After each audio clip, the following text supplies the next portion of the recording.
Y en la siguiente noticia vamos a conocer el testimonio de una persona que vivió el desplazamiento y la verdad muy pocas personas lo conocían. Bueno, nosotros somos una familia muy campesina, siempre estuvimos en el campo, nunca pensamos pues salir de él porque pues allí lo teníamos todo, la comida, todo lo que nos daba el campo.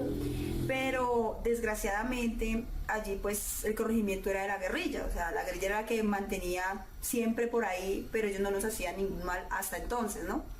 El ejército jamás iba allí porque pues es una población súper apartada, súper solas, no había luz, no había pues nada, no había ningún servicio público. Estamos hablando del año 99, 2000, 2002, que pasó pues todos estos episodios.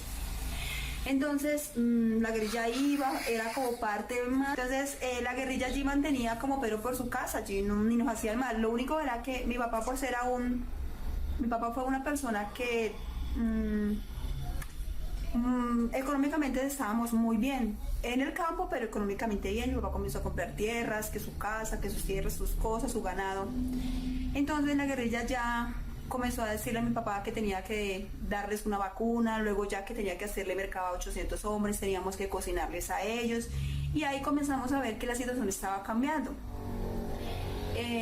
Comenzó a cambiar de tal manera que ya comenzó uno a escuchar que balaceras que venían y iban, y uno pues no entendía qué estaba pasando porque desafortunadamente allí no había noticiero, no había nada, uno no tenía acceso a absolutamente más que a un radio, y en el radio se escuchaba las noticias pues de la ciudad, nada más. Entonces ya en este tiempo ya comenzó a verse la situación más difícil, comenzaron las chicas a desaparecer de la vereda, no sabíamos qué pasaba. Una tarde llegó mi papá y me dijo que alistara, pues realmente yo no tenía ropa, tenía pues 3 chiros porque pues uno en el campo no tiene la visión que tiene en la ciudad, y pues ayer una pantaloneta y una camiseta, y eso era una vestimenta pues grande. Entonces papá dijo que alistara la ropa porque me tenía que ir. Yo no entendía qué estaba pasando, pues yo era muy chica, tenía 13 años. Entonces mi papá, ¿qué es lo que me tenía que ir? Que me tenía que ir. Entonces el domingo mi papá me sacó al pueblo, tenía que irme, me mandaron a vivir a Bogotá. Primero me mandaron al pueblo de una señora, entonces que yo le iba a ayudar en los oficios domésticos y ella pues me iba a tener. Entonces resulta que como a los 8 días después vino mi papá y me dijo que me había sacado la finca porque la guerrilla el otro día me iban a llevar, pues se los llevan para otro territorio obligados A militar. A militar con ellos, o sea, éramos, ¿cómo se llamaba eso? Nos iban a reclutar pues. Entonces mi papá pues decidió sacarme. Entonces al otro día cuando la guerrilla fue por mí a la casa de mi papá pues yo ya no estaba, le dijeron a mi papá que dónde estaba, casi matan a mi papá. Bueno, comenzó la violencia más terrible. Ya las chicas se perdían, si el papá pues se oponía a que se dieran sus hijos pues los mataban. Hubieron muchas desapariciones, mataron mucha gente. Hubo un señor que se llamaba Dimas Martínez, tengo entendido, nunca sabremos si fue la guerrilla o fueron los paracos, porque ya para entonces llegaron los paracos también a tomar posesión de la vereda, y fue una guerra entre guerrilla y paraca donde murió mucho inocente. Un señor llamado Dimas, no sé qué habrá pasado, lo cogieron, lo torturaron, le metieron un palo por oído a oído, le cortaron la lengua, le sacaron los ojos, fue una tortura terrible. La muerte más desastrosa que yo he podido ver fue esa, ¿sí? Tenía una prima que estaba casada con un señor que se llamaba Evencio Vázquez. Un día cualquiera venía el carro del pueblo, ellos venían del pueblo, y un grupo armado, los paracos, se llevaron a su esposo, sus 3 hijos, su nuera, los mataron terriblemente, los dejaron de una manera terrible, porque si en este momento me preguntan qué fue más malo, si la guerrilla y los paracos, diría que no hay nada de qué hacer un caldo ahí porque los dos fueron malos. Mi papá fue un hombre que tenía pues muy buen dinero ahorrado en la caja agraria del pueblo, fue el mejor ahorrador feliz de su época. Desgraciadamente mi papá todo lo perdió, todo, absolutamente todo, porque pues la guerrilla le quitó todo. Tenía un hermano que era militar, se vino del campo, prestó sus servicios militar y se quedó como soldado allí, ¿sí? Entonces por esa razón también se sonaba a mi papá. Nosotros éramos 6 varones, 2 mujeres. Mi hermana desde muy niña se vino de allá, ya pues afortunadamente no le tocó esta parte. Mi hermanito pequeño, mi papá, primero que todo fue mi hermano en el intermedio. Tuvimos que ir a sacarlo un día con una cuñada.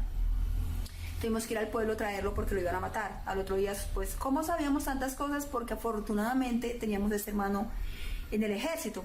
Por eso el ejército y los paracos trabajan de la mano. Allí estaba el ejército y mi hermano mandó que fuéramos a sacar a mi hermano. Era un día, una tarde, un viernes, una tarde muy tenaz, muy tenaz. La quebrada que pasa por allí estaba súper crecida, nos tocó meternos, casi nos carga la quebrada, ir a sacarlo. Sabíamos que si la guerrilla nos encontrábamos con la guerrilla nos iban a matar a todos. Pero sin embargo nosotros nos fuimos a sacar a mi hermano porque o nos moríamos todos o salvábamos a mi hermano. Y pues le apostamos a salvarlo. Llegamos a las 6 de la tarde a la finca, recogimos a mi hermano, salimos por otro lugar, un carro nos trajo, nos encontramos con la guerrilla. Afortunadamente el muchacho nos ayudó, no se dio cuenta que traíamos a mi hermano, ¿sí? O si no nos hubieran matado a todos. Llegamos al pueblo rumbo a Bogotá con mi hermano porque ya no podíamos estar ni en el pueblo. Después de mi hermano, cuando traímos a mi hermano, se quedó el pequeñito, el hermano menor. Mi hermano tendría que 11 años, 12 años creo yo. Los chicos se estaban bañando en la quebrada, llegó el ejército de Colombia, supuestamente el ejército que libera al pueblo, que ayuda al pueblo, que cuida al pueblo, y sin madre ni dar palabra, los chicos estaban bañándose, los cogieron, los acribillaron. Era un niño mi hermano se salvó porque ese día no quiso bajar a bañarse con ellos, pero mis primos eran un niño de 13 años, el otro tenía 16 años en ese entonces. Los mataron como perros, les pusieron bota, le pusieron fusil y los pasaron como guerrilleros cuando no fueron nunca guerrilleros, eran unos niños de casa, eran unos niños de campo. Los mataron, comenzó la violencia, todos los días habían muertes, mataban primos, mataban sobrinos, mataban tíos, mataban a todo el mundo. Entonces mi familia comenzó a salir uno por uno y se quedó mi hermano menor, mi mamá, su esposa y sus niños.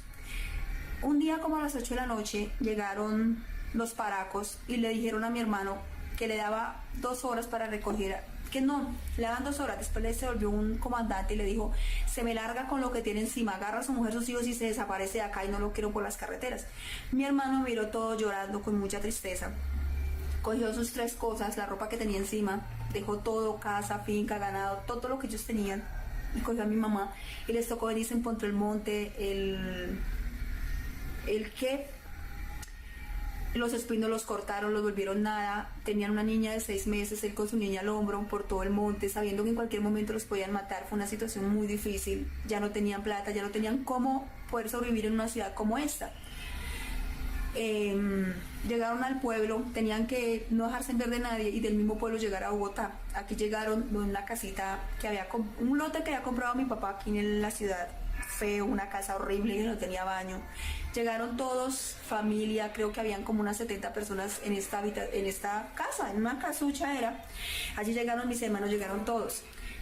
Como a los 8 días llegaron nuevamente, ya llegó la guerrilla a matar a mi hermano, que porque era informante de los paracos. Mi hermano ni era informante del uno ni era informante del otro. Mi hermano le tocó volver a huir sin saber para dónde sacarlo. Mi hermano lo cogieron, luego no sé cómo fue que los paracos, la guerrilla, nunca sabremos quién se lo llevó. En las montañas, le tocó meterse mi hermano en las montañas, hablar por él, indagar por su vida, sacarlo de las montañas porque mi hermano no le debía ni a la guerrilla ni a los paracos, no le debía absolutamente nada. Pero mi hermano lo torturaron, mi hermano lo volvieron mierda. Mi hermano el militar lo sacó, se lo llevó para San Alberto Cesar, allí pues protegió su vida, pero aquí se quedó su esposa, sus hijos aguantando hambre, la necesidad más grande, no había papel higiénico, no había para la comida, no había para nada.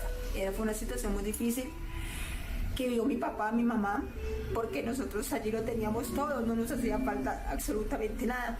Pocos días después de sacar a mi familia, los paracos fueron y se robaron todo, se robaron los bienes de mi papá. Mi papá tenía cadenas de oro, cosas que él guardó desde muy niño, desde sus abuelos, se lo robaron, le metieron candela a la casa, mataron el ganado, mataron los perros, mataron todo. Mi papá ya había muerto, mi papá murió de tanta presión, mi papá le dio un infarto al corazón y murió, quedó mi mamá sola con mis hermanos, quedamos solos sin mi papá ya estaba en la quiebra. Y llegamos a esta ciudad sin plata, sin dinero. Mi hermano es analfabeta, no sabía leer, no sabía escribir, mi mamá tampoco. Todo fue una situación muy difícil después de tenerlo todo.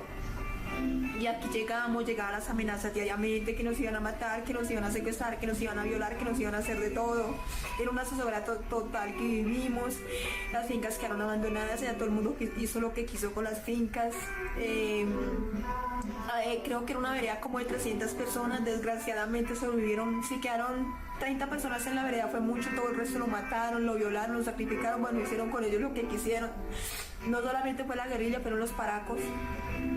realmente más malos fueron los paracos, porque allí descuartizaron gente, enterraban como perros, hicieron muchas cosas. Y actualmente aún hay guerra allí, aún van grupos al margen de la ley, no sé si serán paracos, no sé qué son, van y roban y hacen cosas. El conflicto que se vivió allí fue muy terrible, fueron muchas muertes, fueron muchas violaciones, fueron muchas cosas tenaces de las cuales uno no quiere acordarse, porque acordarse de ellas es revivir un pasado donde ya no tengo a mi papá, ya no tengo a mi hermano, no tiene uno la vida que vive allí, porque allí éramos libres, saltábamos, corríamos, y aquí vivimos en una tierra que no es la de nosotros, en una ciudad que no nos pertenece, en una identidad que no es la de nosotros, pero que nos tocó aprender a vivir, donde nos humillaron, donde por ser campesinos nos echaban de todo lado, por no saber hablar como la gente hablaba, siempre nos sacaron a un lado, siempre nos ignoraban, siempre nos hablaban, se burlaban mucho de nosotros, y tuvimos que aprender a convivir con eso, a convivir con el desprecio de la gente, la humillación de la gente, aprender a coger direcciones de las cuales no sabíamos de dónde veníamos ni para dónde íbamos, mendigar un trabajo. Pero bueno, aquí estamos. Después de tanta muerte y tanta violencia y de haberlo perdido absolutamente todo, pues aún estamos aquí, algunos con vidas, otros ya no están vivos, otros ya murieron, mi papá, mis hermanos. Pero aquí estamos, dispuestos a seguir luchando y dispuestos a apoyar un proceso de paz, porque finalmente nosotros que estuvimos en la guerra sabemos que es mejor la paz que la guerra, es mejor un mal arreglo, un buen pleito que un mal arreglo, porque finalmente pues ya no se escuchan esas masacres, ya no se escuchan todas estas cosas que que vivimos nosotros, porque la gente de aquí habla sin sentimientos, habla sin pensar, habla sin saber lo que allí vivió, pero nosotros que lo vivimos sabemos que es mejor apoyar un proceso de paz, es mejor apoyar, así sean unos malditos los que están allí, a pesar que hayan hecho miles de destragos, pero por lo menos la juventud que está saliendo ahora no tendrá que vivir lo que nosotros vivimos, a eso le tenemos que apostar.